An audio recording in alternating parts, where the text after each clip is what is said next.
On behalf of the Waco High School Academy of Criminal Justice, we'd like to welcome you to our Criminal Justice Summit. This is the first time we've ever had this at Waco High. Our Criminal Justice Academy is brand new. This is our second year. The program is growing so fast that we've actually added a second teacher this year, and we're just having all kinds of wonderful things happen here at Waco High in that Academy of Criminal Justice. I'd like to introduce you to Sheriff McNamara.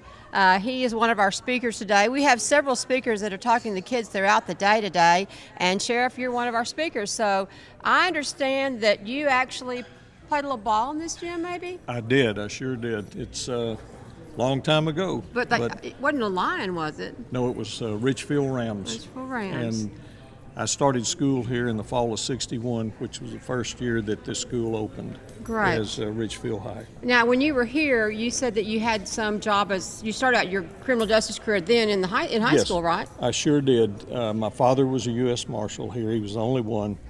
And he got permission from the Justice Department to use my brother and me as guards. Mm-hmm. So whatever he needed us to do, we would do. We'd go to school here, then in the afternoon we'd go help him arrest somebody or take him to jail, or on the weekends take him off to prison. Mm-hmm. And so I started my law enforcement career here in January of '63. Wow. I was 16 years old. Wow. And you've had a very exciting career since then. You're telling students about some of the things that you've done, including this one big criminal that you chased down and brought back to justice. You were talking about a mass killer or something, I think? It was a serial killer named Kenneth Allen McDuff, remember. and he actually killed 3 young teenagers in 1966. He got the death sentence. He was strapped to the electric chair twice. He was given a stay of execution and then paroled out. And that is really sad. That should never have happened. And then he started killing again and killed many more young ladies here and other places. Kidnapped a girl from a car wash in Austin and tortured her, and just a very brutal guy. And so we tracked him down. I testified in both of his capital murder cases. We got him 2 death sentences, mm-hmm. and he was executed a short time later. Yeah, well, I'll tell you, you've had such a career, and I know the kids were just spellbound when you were talking to them today. One of the things I think that surprised you in your presentation today was when you asked how many of them were interested in going to law enforcement. Yes. What did you think about that? I was blown away. It usually, and I will ask the kids how many of y'all are interested in law enforcement. We may have 3 or 4 people raise their hand, but half the stands raise their hand. I don't know how many there were, probably 50 people up there that intend on going into law enforcement. And old guys like me, we're going to ride off in the sunset one of these days. We need young people to take our place, young, qualified law enforcement officers to take up the fight. Well, that's one of the reasons we've started this Criminal Justice Academy. We have one at university that's been established, and then we had so much interest in criminal justice that we started this academy 2 years ago. And like I said when we started, it's really growing. What do you think about offering criminal justice in high school? I think it's long overdue. I think it is a wonderful thing. Even though all my life I wanted to be in law enforcement, there was nothing offered in the way of criminal justice that was available at the time. And even when I was in college, there was nothing at Baylor. Later on, they got a criminal justice department. And I think it really helps the young people at a very early age get acclimated to law enforcement, which department they want to go in. There's so many good agencies out there, whether it's federal, state, local, or what. We need good people in law enforcement in all of those agencies. Well, let me ask you this. So you saw about 50 kids raise their hand, and I know that they're excited. So yes. If you were to give them a piece of advice, right now you could talk to each one of them individually, what would you tell them to do in terms of getting ready for that career someday? First of all, stay straight. If you get into drugs, anything like that, criminal activity, it can follow you the rest of your life. Mm-hmm. And it can keep you out of law enforcement. No matter what you do later on, it's so important to build a good foundation as a good citizen at this point. And that's the main thing. Get an education. That is so important. Whether it's criminal justice or anything else, but get an education. And that goes a long way in the hiring process. Okay. Well, you know, I can't thank you enough for being here today. I mean, it means so much to these kids that you've taken your time out of your busy day to come and talk to us, and we just really, really appreciate it. And well, gosh, I'm honored and very flattered that y'all asked me to come talk with such a great group. And, you know, coming back to the old gym where I spent a lot of time, this is really cool. Right. And thank y'all so much. Thank you for being here. Thank you. So let's take a listen to what Sheriff McNamara had to say to our students today, and I think you'll see that they were spellbound by his conversation. Thank y'all very much for inviting me here today. I really appreciate it. And it's really cool being back in this gym. I spent 3 years in this high school, starting in 1961, and graduated in the spring of 1964. So this is kind of like old homecoming for me. And I can't tell you how good it is to see so many young people interested in going into law enforcement. And I know I'd like to see a show of hands. How many of y'all really want to go into some branch of law enforcement, whether it be the police department, sheriffs, federal agencies? Raise your hand, please. Wow, that's amazing. It's so important for us to have young people starting in law enforcement. And I'll give you a little history of my law enforcement career. I actually started in law enforcement in January of 1963 when I was a junior right here at Richfield High. My father was a United States Marshal, and he got permission for my brother and me to work with him as part-time guards. So we'd go with him to make arrests. We'd transport prisoners to El Reno, Oklahoma, Leavenworth, Kansas. We acted as deputies. We were paid. We were in a part-time status. So I did that through my high school career. Went to Baylor University upon graduating from Richfield, and I graduated from Baylor in 1969 with a degree in business. I majored in marketing.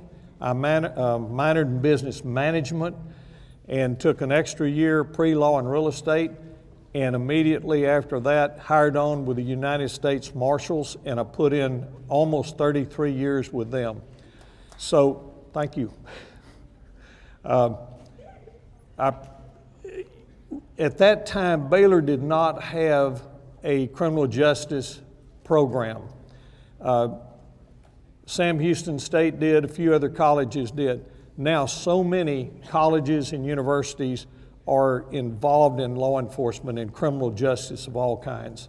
And that is so good because it gives you such a better, well-rounded view of law enforcement when you actually get out and you go into law enforcement. I'll tell you a little bit about my career with U.S. Marshals. It was unbelievable going from college to carrying a federal badge and big pistol and a machine gun and a shotgun. First detail that they sent me on was to Del Rio to get with Border Patrol, fight the drug smugglers down there. So here I was at Baylor. A few months later, I was down on the border and trying to enforce the federal laws.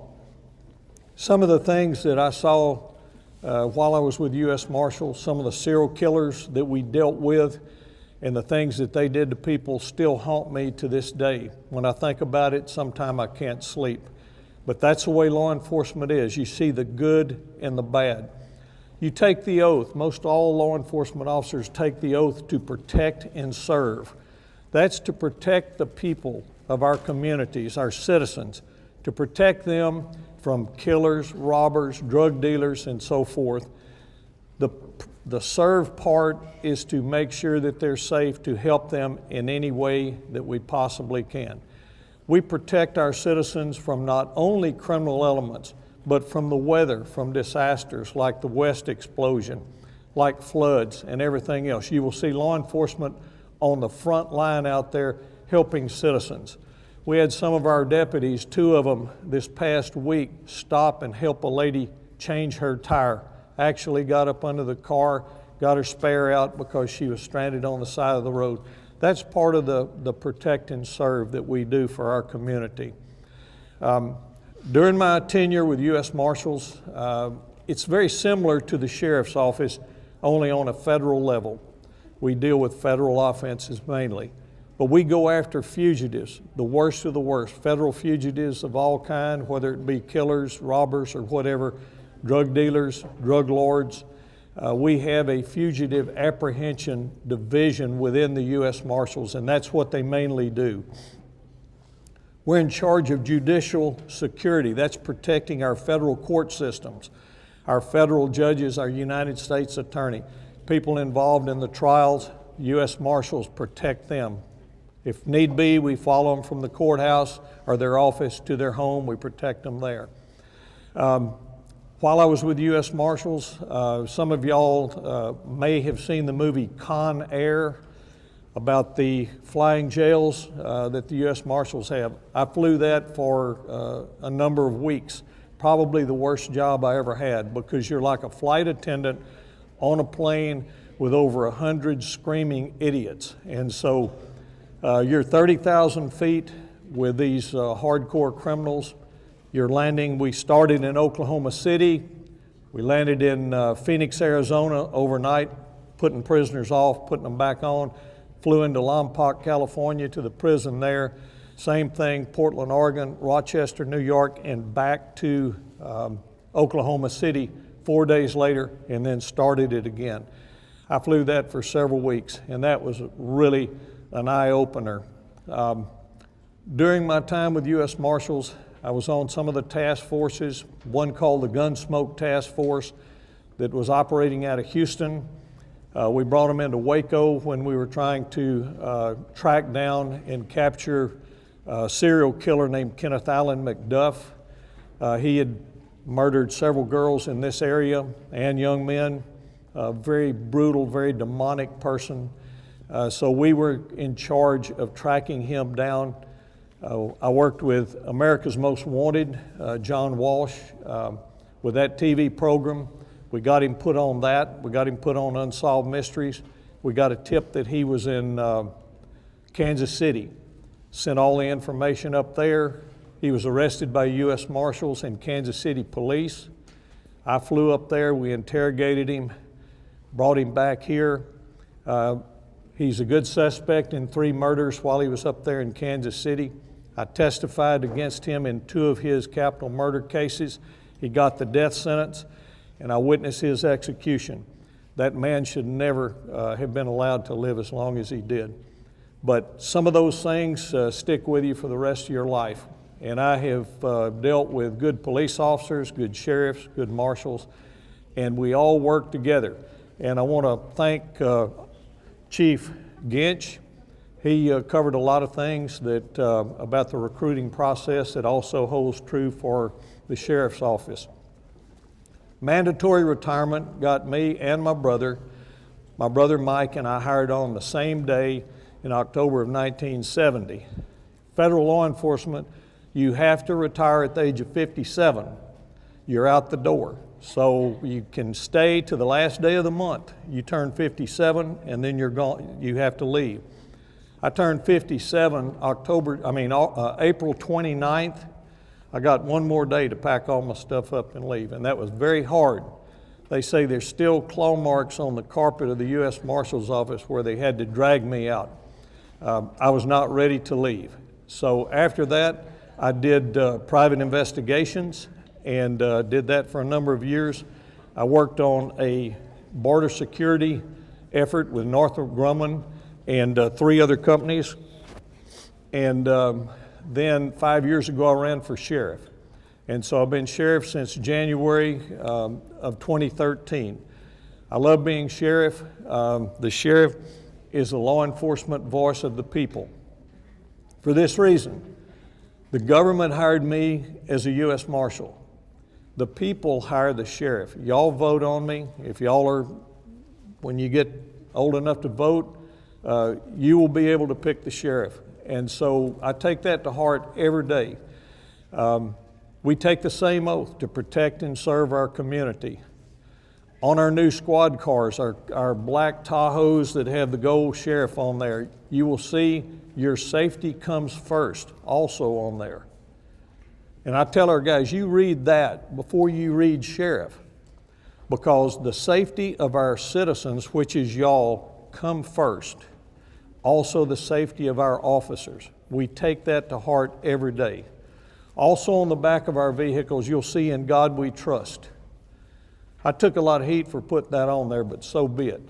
I dare anybody to try to take it off.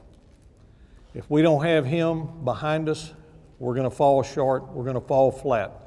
That is so important. That ought to be on all squad cars in the United States as far as I'm concerned. As sheriff, we have our SWAT team. We have a very good SWAT team. We work with Woodway PD, we work with the Waco Police Department. We coordinate those efforts, and it is a wonderful combined effort. Anytime you work closely with other agencies, it makes your agency twice as strong. We have a bomb squad. We have a new bomb vehicle that is second to none. It is beautiful. It's self-contained. We have a robot. And so we're activated in counties all around here. We answer calls in, I think, 27 different counties now. We're the only bomb squad between Dallas and Austin. And so any county between here and there calls the McLennan County Bomb Squad, and we answer that call. I don't care where it is. If somebody needs help, we go. We've answered calls in Fredericksburg, 190 miles away, because they needed help. They said nobody else would help them. So our bomb squad and I went to Fredericksburg. We met with U.S. Marshals, the game wardens were there, police and the sheriffs. It was a wonderful combined effort. We got pipe bombs, we disposed of them. We recently went into San Saba County. That's almost 200 miles away. But people needed our help, and we don't read county line signs. The sheriff's office operates anything within the county, inside the cities, Waco, Woodway, Mart, Riesel, and all that. If somebody needs our help, we go help them. We don't say, hey, we're out in the county, y'all take care of your own business. So we welcome those cities helping us out in the county also. It's like the West explosion. That's the worst thing that I've seen in law enforcement since I've been in. I thought I saw a lot of bad things with U.S. Marshals. 4 months, 3.5 months after I took over as sheriff, or came in as sheriff, the West explosion happened. Within an area not any bigger than this gym here, I saw 12 dead men blown apart. The worst thing I ever seen. Every police department seemed like in the state, the firefighters came in from Houston, from El Paso, from Lubbock, sheriff's offices from all over the place. Nobody read county line signs, nobody read the city limit signs. Everybody came in to help the citizens of West and McLennan County. And so I think about that when somebody says, well, why did you go all the way to Fredericksburg and go out of the county with a county bomb truck? I said, because they came from everywhere to help us when we needed it. We had a federal agent from Washington, D.C. walk into the command center in West 2 days after the explosion and say, I walked out of my office, I told him I'm coming to West, what can I do? I said, can you drive a four-wheeler? He said, yes. I said, get on patrol and make sure that nobody loots these poor people that have been blown apart up here. 150 houses were ruined. I mean, it was a disaster. Protect and serve means protect against everything, including disasters and weather. And we are very, very proud to do it. We have a FAST team. This is really a cool unit. We have 4 guys in it. Their main goal is to track down very bad fugitives. It's called Fugitive Apprehension and Special Task. And they answer directly to me. And they go out every day and they are going after these criminals like you wouldn't believe. And so the first year that they were in there, 3 guys arrested over 300 people. And so anyway, we have a lot of things going on with the sheriff's office that are really good. We take on new recruits. We are very diverse. with ethnic and racial boundaries. We don't tolerate discrimination of any kind in the sheriff's office. We're very proud of that. We have an unbelievable narcotics unit. They're out there going after the drug dealers every day. One thing I want to tell y'all, and Chief Ginch covered this, it's so important what you do as a young person sitting in the seat you are now, because if you do certain things that are bad, it can follow you your entire life, your entire career. We have to turn away a lot of good applicants because they made a terrible mistake when they were young. We don't like to do it, but we have to do it. So keep that in mind. We need young people like y'all, and thank y'all so much. There were so many hands raised when I asked who all wants to go in law enforcement. A lot of times we only get 2 or 3, and we had half the bleachers raise their hand. And when you get of age, come talk to the sheriff's office. We are really looking for young people like y'all. Get a good education, and if you can get a criminal justice degree, that's even better. And we would love to talk to you and interview y'all. Thank y'all so much. We need you in law enforcement, and I appreciate it. Thank y'all. I know you enjoyed that as much as the students did. We just can't thank Sheriff McNamara enough for coming and speaking to our students. And as you can see, they were really spellbound by his visit today. I am here today with our 2 criminal justice teachers. Like we said before, this is our 2nd year, and we have 2 teachers. We have Coach Moore and Coach Coleman. They also work in our athletic department, but they're our Criminal Justice Academy teachers. And so I want to start with talking to Coach Moore. You were here last year for the first time with a new program. So tell us, first of all, a little bit about your background in criminal justice. Okay. Well, right out of high school, I joined the police cadet program from Waco, and I thought that I had so much fun with that I really enjoyed that it was something that I was excited about the opportunity to be able to teach our kids. Last year, the first year, we taught criminal justice, intro to criminal justice. This year, I have intro to law enforcement. I had about 80% of my kids that was in my class last year to take the class that I'm teaching this year. Our program seemed to be really growing, and the kids are really enjoying it. It's been a learning experience for me and the kids. So I'm looking forward to what we're going to be able to offer in the years coming. What kind of things have they said about the courses? What's drawing these kids? There were over 50 kids that raised their hand and said, oh, I want to go in law enforcement. What do you think is pulling them into this program? That's it, because there's so many different fields to go into the law enforcement. And the kids are really enjoying it. There's a lot of different television shows that's on that's piquing their interest. All of the CIS and forensic science, they're all interested in those things, and that's what's pulling them and drawing them toward the criminal justice program. Great. Well, thank you so much for all that you do. And now I'm going to turn and talk to the new kid on the block. This is Coach Coleman. You came to us from? I came from Monroe, Louisiana. And tell us a little bit about your past experience in criminal justice. After college, I joined the police department, Monroe Police Department, and I worked there for about 6 years. And right after that, I came here. Yep. And I'm excited to be here to teach these kids about criminal justice. Well, I have to say you're one of the big hands in all this that we have today. You did a lot of the planning and calling, and so tell us who all is here to talk to these kids today. What agencies are here?